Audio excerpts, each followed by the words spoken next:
ចាជំរាបសួរកូនទាំងអស់គ្នាអរគុណព្រះថ្ងៃនេះអ្នកគ្រូមានមេរៀនភាសាខ្មែរថ្នាក់ទី3បង្ហាញកូនទាំងអស់គ្នាចាទៅមើលមេរៀនជាមួយអ្នកគ្រូចាមេរៀនទី7ដើមថ្នោតចាមេរៀនដើមថ្នោតចាថ្ងៃនេះអ្នកគ្រូលើកយកចំណុចមួយនៅក្នុងមេរៀនគឺចំណុចគោចាដែលនិយាយពីចាពាក្យផ្ទុយចាពាក្យផ្ទុយឬក៏យើងនិយាយមួយទៀតអញនិយាយថាបដិសាមចាវាមានន័យដូចគ្នាចាពាក្យផ្ទុយអញ្ចឹងខាងក្រោមនេះអ្នកគ្រូមានពាក្យផ្ទុយចំនួន2បង្ហាញកូនចាទី1គឺពាក្យថាមូលចាទី2ពាក្យថាសម្បូរចាអញ្ចឹងអ្នកគ្រូបញ្យល់ម្ដងមួយចាពាក្យថាមូលកន្លែងនេះចាមូលផ្ទុយនឹងចាមូលផ្ទុយនឹងជ្រុងចាមូលផ្ទុយនឹងជ្រុងចាអញ្ចឹងឧទាហរណ៍ទី1ដើមត្នោតចាដើមត្នោតមានរាងចាដើមត្នោតមានរាងមូលចាដើមត្នោតមានរាងមូលចាអញ្ចឹងកូនមើលរូបភាពជាមួយអ្នកគ្រូមើលនេះចានេះគឺជារូបភាពដើមត្នោតហើយដើមរបៀបគឺមានរាងមូលខ្ពស់ត្រដែតចាឧទាហរណ៍ទី2ចាឧទាហរណ៍ទី2គឺប្រអប់ចាប្រអប់ដីសមានរាងជ្រុងចាអញ្ចឹងមូលផ្ទុយនឹងជ្រុងអញ្ចឹងជ្រុងកន្លែងនេះគឺតើតើមួយចាប្រអប់ដីសចានេះអញ្ចឹងប្រអប់ដីសគឺរាងរបស់វាជ្រុងហើយវាគឺជារបស់ប្រើប្រាស់ចាអញ្ចឹងជ្រុងរបស់វាមានលេចចេញមកឲ្យយើងឃើញថាចាប្រអប់នេះគឺមានជ្រុងចាជ្រុងវាគ្រប់កន្លែងទាំងអស់ឃើញអត់កូនចា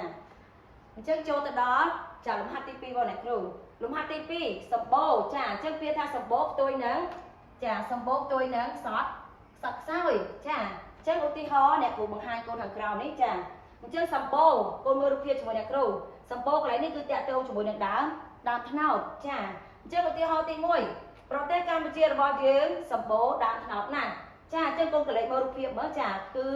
កន្លែងនេះគឺគ្រាន់តែជាមួយផ្នែកដែលយើងបានថតណាចាជាប់មកគឺសុទ្ធតែដើមត្នោតចានៅកន្លែងវាស្រែហ្នឹងចាហើយចាកូនសម័យមើលថាប្រទេសរបស់យើងទាំងមូលតាដើមត្នោតច្រើនប៉ុណ្ណាចាហើយយើងពិតជាអរគុណព្រះសម្រាប់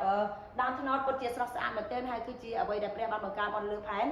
ដីអញ្ចឹងយើងត្រូវតែស្រឡាញ់ថែរក្សាទាំងអស់គ្នាចាឧទាហរណ៍ទី2ចាឧទាហរណ៍ទី2តើតើជាមួយនឹងសត្វខ្សោយចាអញ្ចឹងសត្វខ្សោយគ្រួសារចាន់មានជីវភាពសត្វខ្សោយចាអញ្ចឹងកូនមើលរូបភាពមើលនេះចានេះគឺជារូបភាពចាន់ចាយើងបានរៀនជាមួយគ្នារួចហើយចាចាន់គឺជាកូនអ្នកក្រមានជីវភាពខ្វះខាតមែនទែនគាត់ទៅរៀនគាត់អត់មានកង់ជីសម្លៀកពាក់គាត់ក៏អត់សូវសម្បូរគាត់អត់មានលុយចាយអាហាររបស់គាត់ញ៉ាំពេលខ្លះគ្រប់គ្រាន់ពេលខ្លះខ្វះខាតហើយផ្ទះរបស់គាត់ពេលមានភ្លៀងមកចឹងទៅកន្លែងធ្លៀងហ្នឹងត្រូវលិចសាចូលចឹងទៅចាអញ្ចឹងគឺបង្ហាញពីជីវភាពរបស់គាត់គឺមានភាពខ្សត់ខ្សោយចាខុសពីគ្រួសារណាក់និងនារីដែលមានជីវភាពចាសបោសបាយអត់ខ្វះខាតអ្វីទាំងអស់ចាគ្រប់គ្រាន់គ្រប់បែបយ៉ាងប៉ុន្តែចានេះគឺគាត់ខ្សត់ខ្សោយមែនទែនប៉ុន្តែពួកគេស្រឡាញ់គ្នាចាអញ្ចឹងយើងឃើញថា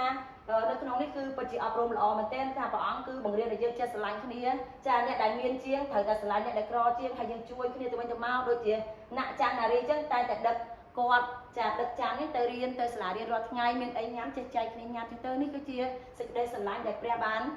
ផ្ដល់មកយើងទាំងអស់គ្នាហើយព្រះអង្គចង់ឲ្យយើងបានផ្ដល់ទៅអ្នកដទៃដូចគ្នាចាអញ្ចឹងអរគុណច្រើនសម្រាប់មេរៀនថ្ងៃនេះសង្ឃឹមថានឹងជួយកូនទាំងអស់គ្នាហើយសូមព្រះទានពរជូនអ្នកគ្រូមកក្រោយទៀតជម្រាបលាកូន